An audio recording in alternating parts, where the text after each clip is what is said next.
Okay, good afternoon. What a fantastic, visuals, videos, stories, and while some of the visuals and videos were showing our marketing and branding prowess, some of them were showing the deep relationships which we enjoy, but some of the videos, particularly, in Venkat's presentation, that Uttarakhand women, transformation of Karigar Park, Weaver Sala, they actually fill up our hearts with warmth, make our eyes moist. Because at the end of it, all of us are human. And the superwoman story. So folks, actually I want to tell you, because we are in capital markets and finance world, we really need not be so hard-nosed. We can actually give a big hand to all the presenters who brought, please, guys on the back, all the presenters who brought these stories such beautifully and made what Titan is actually good at. What I thought that for finance section, the good starting point would be that we reflect on what's happening in and around us in last 4 or 5 years. If you just think about 4 years back in May 20, none of us would have even imagined that we can have this kind of gathering in such a beautiful hall and conversing with each other. So, pandemic, 2 years, and what it did ultimately, one is that if you look at, and I will show you some of the numbers, that our various categories have a very, very different trajectory coming out of pandemic or during pandemic. Their recovery paths were very different, and that you will see in the number. But what else pandemic did, that it brought actually very, very high inflation and interest rates. The liquidity which got infused by various central banks, actually when the pandemic was ending and we were hoping for a normalized world, I remember February 22 around, we were preparing our budgets for FY23, and we thought at last we are going to have a very, very normal world, and then the whole inflation and steep increase in interest rates started happening all around the globe. You all remember that. I'm just trying to bring together, and that ultimately led to K-shaped recovery. And Venkat talked about how Titan is more serving the upper half of the K letter, and that is how perhaps we are slightly insulated. Also, while economic turmoil or economic environment of sticky inflation and now the delay in interest rate cuts was not sufficient, in the same February, simultaneously almost, geopolitical tensions started. The Russia-Ukraine war exactly February 22 started. Now recently we know in October 23 we have another tension going on. And what does it do all to us, in last 5 years? That if I show you some of the graphs, gold has almost more than doubled. And it appears, and Ajoy touched about that it's going to remain at the elevated level. There is a high degree of chance, this being now neutral currency being favored by all central banks, this is going to even further go up from here. But it actually solidifies gold as a very, very strong asset class. And to me, it appears when consumer gets used to a price level, they will again, and which we are seeing, sometime in a steep price rise, the bullion starts getting favored, and we also sell more coins, then proportion slightly goes up. But actually, gold is becoming more and more solid, and there is no expectation for it to come down in near future. Rather, it will keep getting stronger. And whatever Ajoy spoke about the impact of that, those impacts are there. Even diamond, and that peak which you see in between, this was at the onset of Russian-Ukraine war, supply chain getting disrupted, and prices peaking, and people buying and building inventories, which is yet to get cleared completely. And then, now the corrections also, which Ajoy spoke about. I think, and I have heard that actually Sensex and Nifty or any country share market index reflects the mood of economy.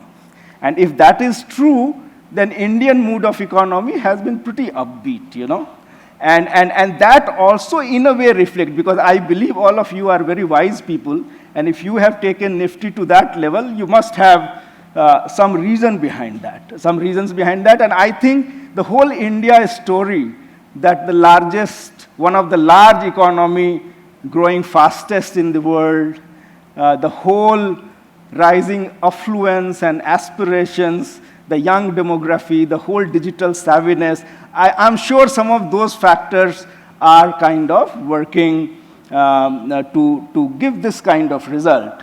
The point also which I wanted to talk about, that when the real interest rates were going up globally, actually gold should have come down. And that is what I think a lot of people took out money from gold ETFs, because that was the dots which was working very well so far. That if the real interest rates are going up, then gold is not a very attractive asset, and one should go towards some other financial securities. But in spite of that, in the last 12 months, when the real interest rates have been rising, gold also have been rising.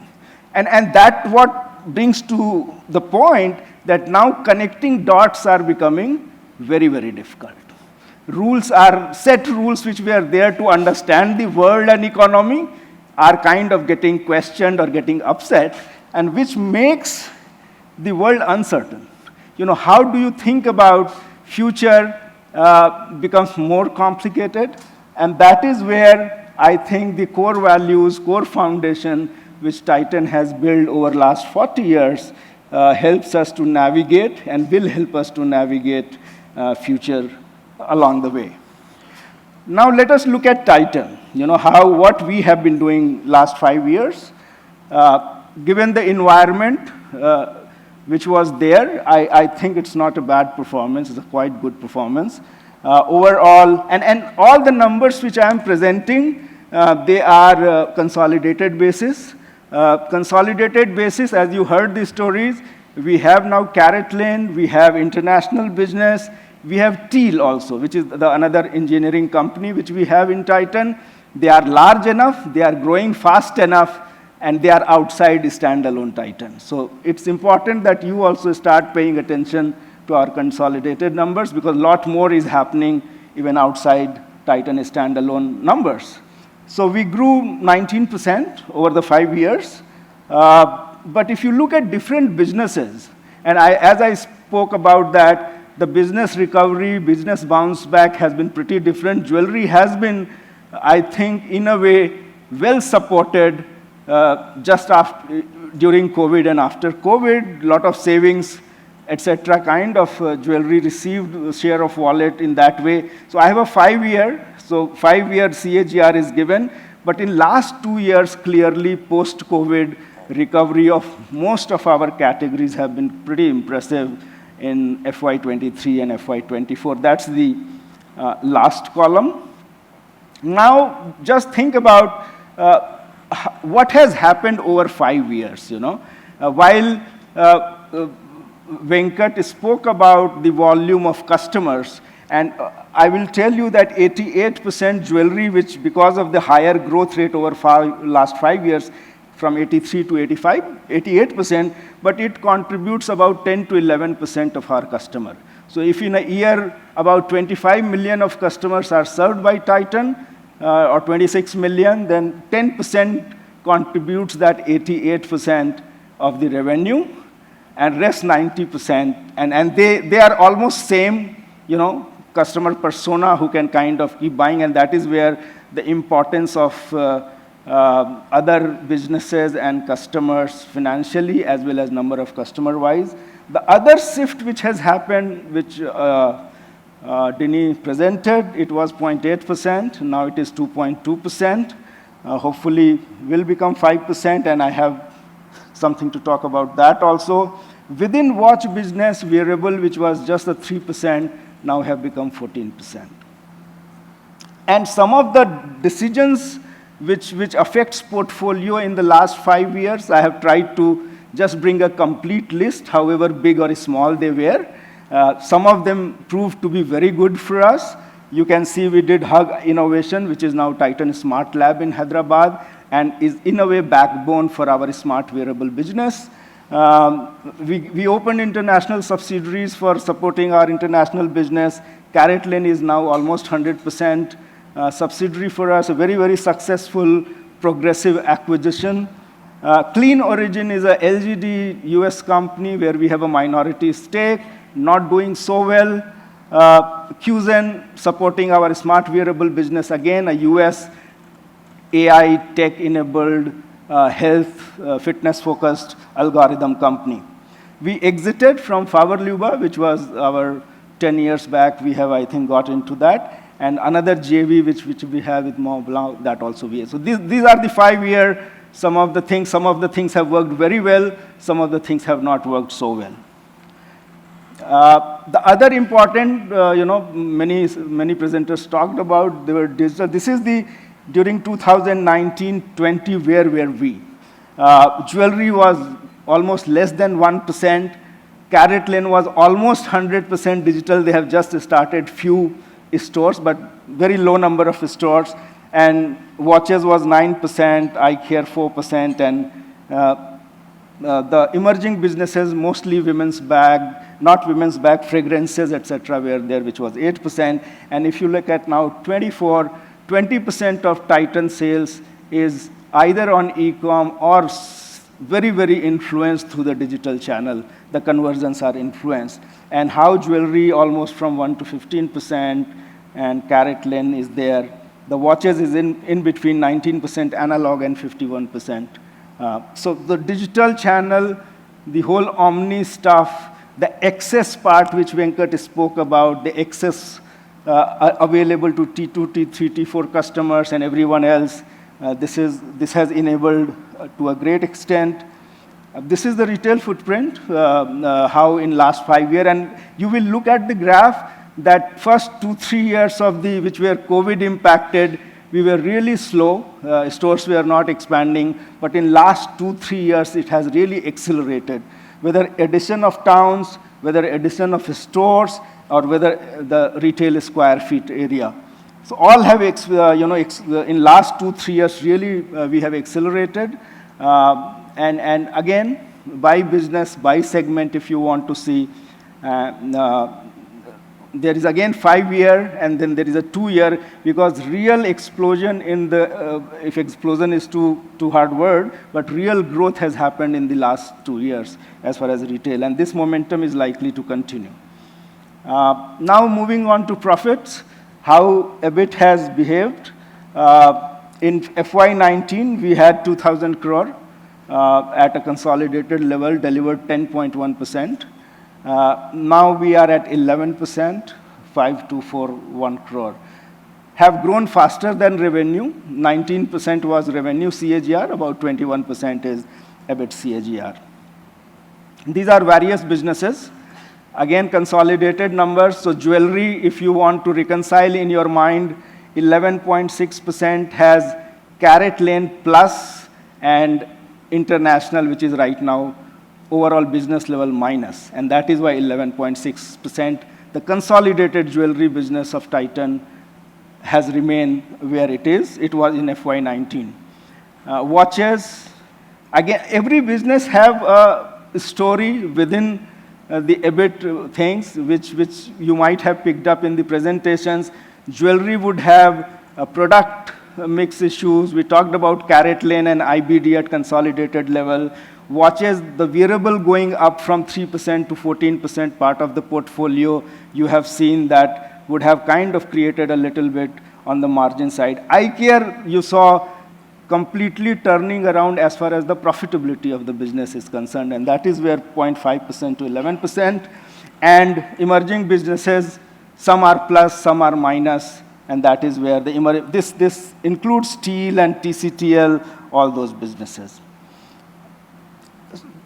Further drill down on margins. This is the gross margin story at the company level. We actually have come down from 28% to 26%, to 20 basis point. And again, it has got business mix issue, which you saw jewelry becoming slightly more dominant. It has a product mix issue within businesses. It has investment issues, which Ajoy particularly spoken about what they are doing in the business. And it also has the tactical offers, discount, exchange program, anything across businesses which we have done to ensure that we continue to grow at a leadership pace. So that's the gross margin story. This is the total cost story. So we lost 220 basis point at gross margin level, but we gained 3.2% at fixed cost level. And that is where, and this focus is going to continue. You picked up, of course, in Watch's presentation, Suparna talking about Project Alchemy and cost focus, but there's a huge renewed cost focus in the form of War on Waste 2.0. People didn't speak about, but that's happening in jewelry, that's happening in eye care, and we are again relooking at that, how this can be further extracted. And this is how 2.2 going there, 3.2 kind of coming through operating leverage and extracting fixed cost, we delivered almost a percentage higher on operating profit.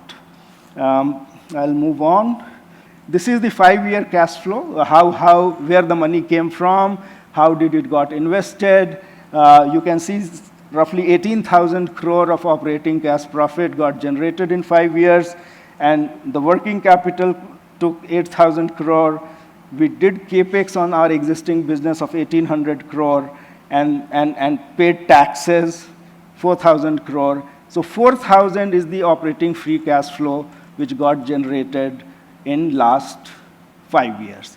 And after that 4,000 crore, of course, there are other elements. 2,800 crore is the dividend payment. 5,000 crore is the strategic investment, largely in CaratLane and some of the other stuff. And we funded, for that we have borrowed 6,002 crore, so net 2,500 crore. So that's the 5-year cash generation story. All this profit, revenue growth, EBIT margin slight improvement, and the cash flow generation has resulted in kind of maintaining healthy capital returns, which were there in 19 or before that, and even so things are not at odds. You know, it is not growth versus margin versus capital. I think if you work diligently, you can keep growing at a pretty fast clip. You can deliver EBIT on a sustained and stable basis, and you can maintain your capital efficiency. I would not say that it's a very, very easy task, but yeah, if you are diligent about your execution and mindful about capital, these things are not difficult to deliver. And I will further bisect for you the return on average equity, because all of you know that these are the only 3 levers which kind of finally affect, which is how much you are sweating your assets, which are asset turnover, how your margin efficiencies are improving, which is the PAT margin 7 to 7.4, and how you are funding your assets.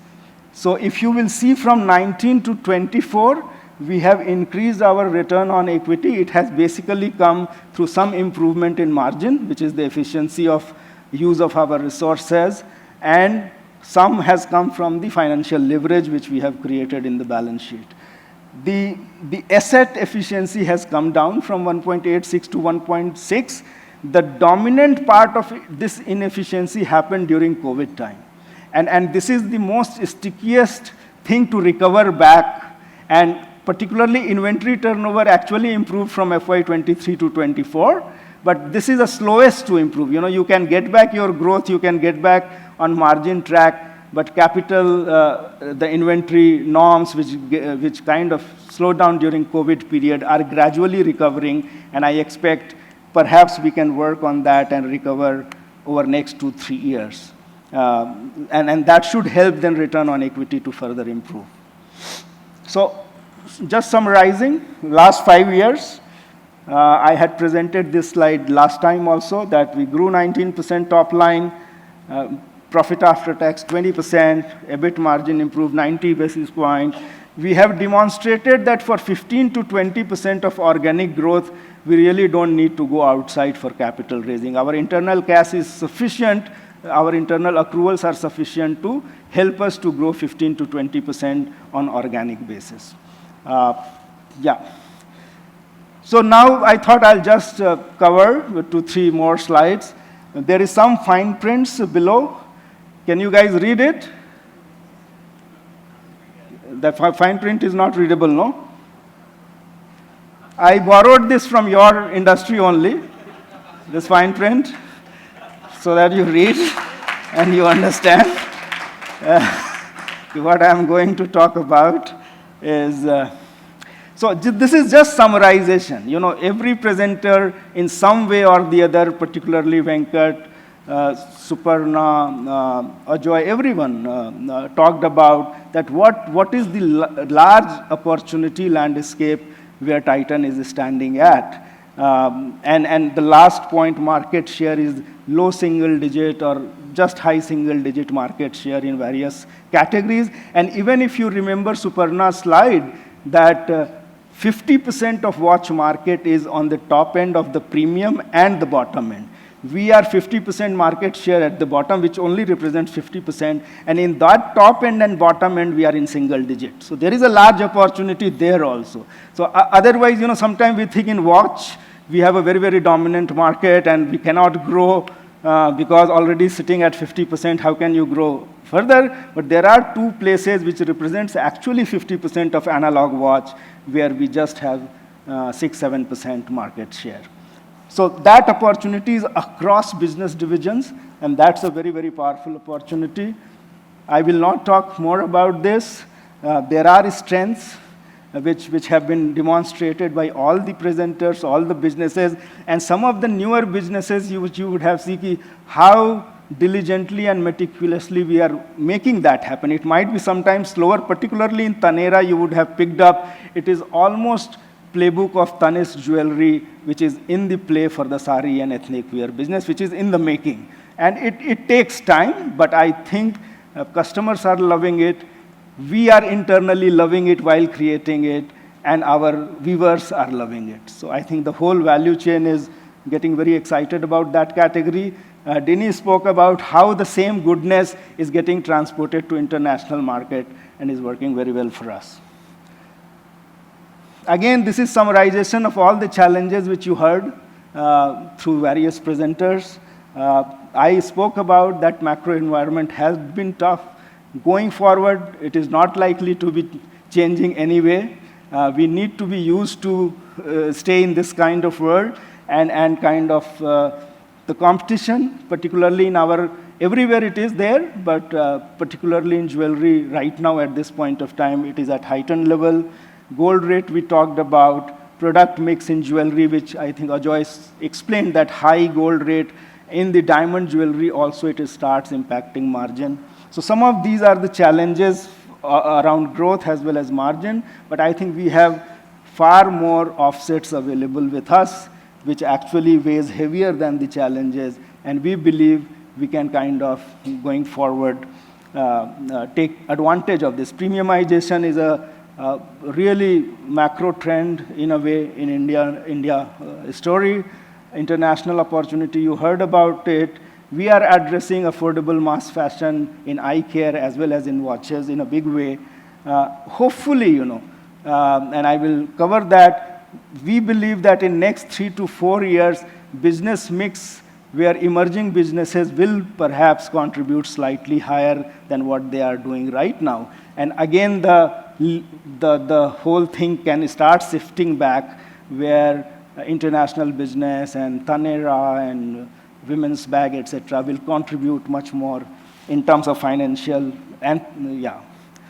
So, I was doing your work, at least. I was trying to think that what are the questions which you would have about us. And you might have got answers of many. So I just thought I'll also attempt and maybe add to some of those thinking. And then let us see. I think the biggest question in your mind is that is jewelry margin pressure is temporary, or it is kind of how long it will last? Frankly speaking, we also don't have a precise answer to this. But we believe, Ajoy presented in detail, that there are offsets available to us. We have built a very, very solid brand which customers love. The GC Max program takes some time to kind of rebalance the gold and diamond equation in diamond jewelry. And with all those things, we believe it might take 3 quarters, 5 quarters, we don't know, but it should certainly come back to the trajectory where it used to be. I think Suparna answered that 12 to 14% is the first milestone where we are trying to get. Growth is working well. You thought in eye care, what about growth, what about margin? Both things have been answered by Somen very well. Growth is last 4 or 5 months. Of course, we need to sustain more, but I think we have a very, very positive early experience of whatever we have done. Margin is always a good story. If growth comes in eye care, margin would come. Is international business profitable? Because that's growing fast, and you are worried that will it be a drag on us? So store level, all international stores are generally equally profitable and sometimes more profitable than India. But at a business level, it is yet to become profitable. And I thought I will summarize some of these things in the... So what is our priority? Our priority is growth for these businesses, and we want to deliver a stable margin. So these are the margin bands. They will grow at 15 to 20%. Hopefully, they will work on these margin bands. They will try to sometime go towards over 2-3 year period. I would imagine they will try to go towards the higher end of the band. As far as the emerging businesses are concerned, the priority is to scale up these businesses. So they are expected to grow 30 to 40%. For sure, they can do it. Their aspirations are actually even higher than that, but 30 to 40% they would grow. And the whole pack, some of the businesses are already profitable or breaking even. Fragrances business is already profitable. But as a pack, I'm saying by FY27, they will certainly be breaking even. As a consolidated level, respect for cash and capital would continue. So we will be every time very mindful that our ROC is always 30% plus. So that's the summarization and outlook. So I was just thinking after this, do we need a Q&A session? Thank you, guys.